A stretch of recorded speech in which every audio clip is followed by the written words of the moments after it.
WAGSY'S World, WAGSY'S World, it's awesome. WAGSY'S World, WAGSY'S World, have some fun. WAGSY'S World, WAGSY'S World, like and subscribe. Hey everybody, I'm Wagsy. Welcome to WAGSY'S World. And yes, I did take the last 2 Fridays off. Had a nice anniversary, little birthday, but I'm back after 2 weeks of vacation.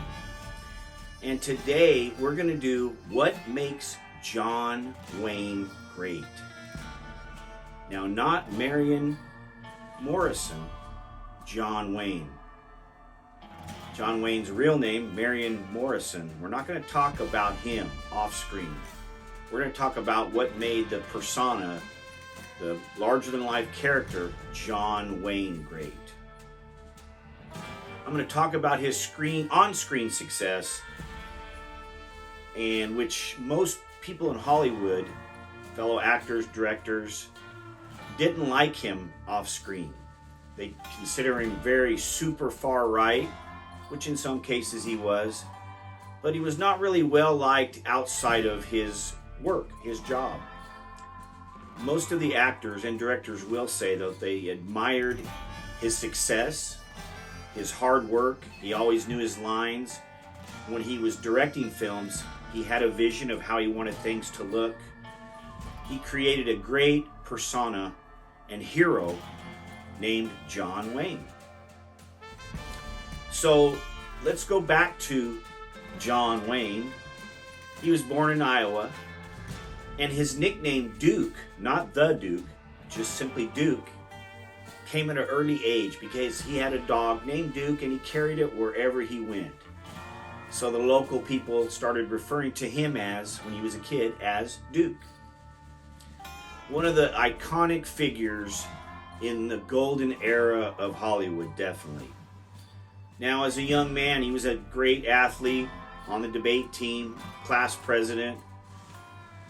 Then John Ford, the director John Ford, saw him in Southern California and hired him as an extra on films.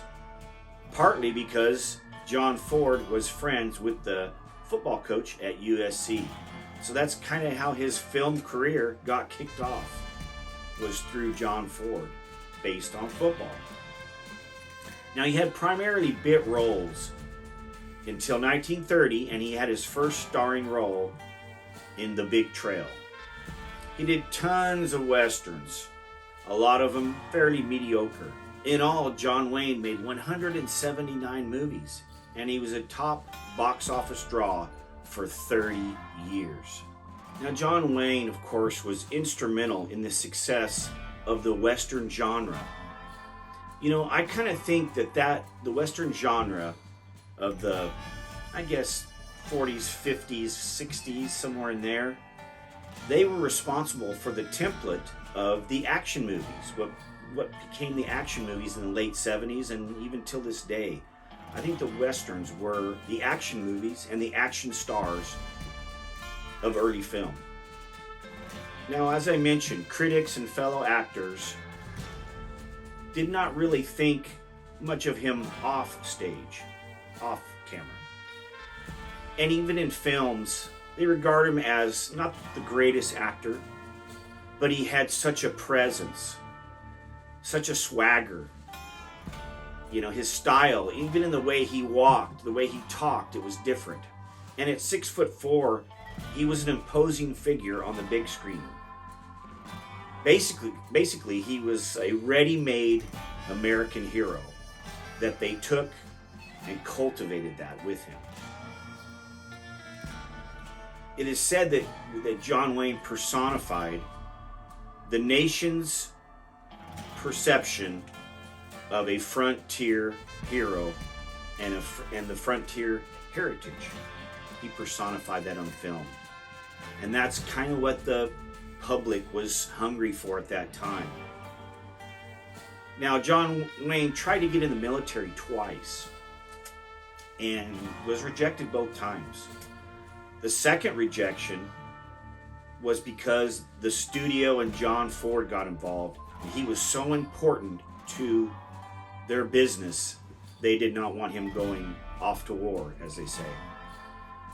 he was such a valuable commodity by that time that they kind of blocked it.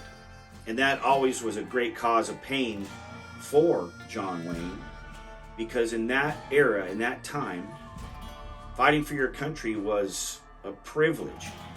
And so he was doing it. Jimmy Stewart, fellow actors were joining in the military. And he always felt a great amount of pain that he didn't help out. And some say that's why he was ultra patriotic. He felt guilty, so he kind of went overboard, some would say, in his support of America and the military, irregardless. Now, one of the films that he hit it big with was Stagecoach in 1939. And basically, from 1939 until 1969, True Grit, which he won an Oscar. A lot of people believe they gave him an Oscar for that 30 years of output. But for those 30 years, he was the king of Hollywood. He was the most recognizable person and name in the film business for at least 30 years. Now, John died at the age of 72 with stomach cancer. You know, looking back on him, in my opinion, a lot of things that make him great for me as a youngster watching him in films. You know, he was a man of his time. Some people would say he was a man's man. I'm not sure whatever that means exactly. But he did kind of come across as a Frontier Days Captain America. And that was created by him, the studio, and John Ford. John Ford big time. And we ate it up. The public ate it up.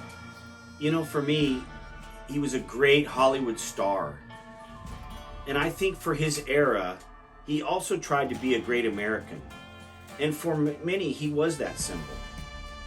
He may have fallen short in some areas, personal life, whether it be marriage, family. But on screen, he lived up to the great American hero. Okay, some of my favorite John Wayne movies. Here we go. Stagecoach, True Grit, Red River, Rio Grande, Sansa Iwo Jima, The Alamo, one of my favorites, The Longest Day, and my favorite, The Man Who Shot Liberty Valance with Jimmy Stewart. I love that movie. Duke in that is great, and Jimmy Stewart's even better. But I think that's one of his best films that he acted in, was The Man Who Shot. Listen to some of these roles he passed up. This was kind of crazy. He passed up Dirty Harry. He passed up Blazing Saddles. He passed up 1941, Heaven's Gate, All the King's Men, Dr. Strangelove. He passed up High Noon. Gary Cooper took that. The second choice. John Wayne was the first. Dirty Dozen, Lee Marvin's character. And Gunsmoke, the long-running television show. They wanted John Wayne first. He said no. As I've said, he was a childhood hero to me and a lot of us. And I think his persona, John Wayne's persona, was great. Thanks very much. We'll see you next week.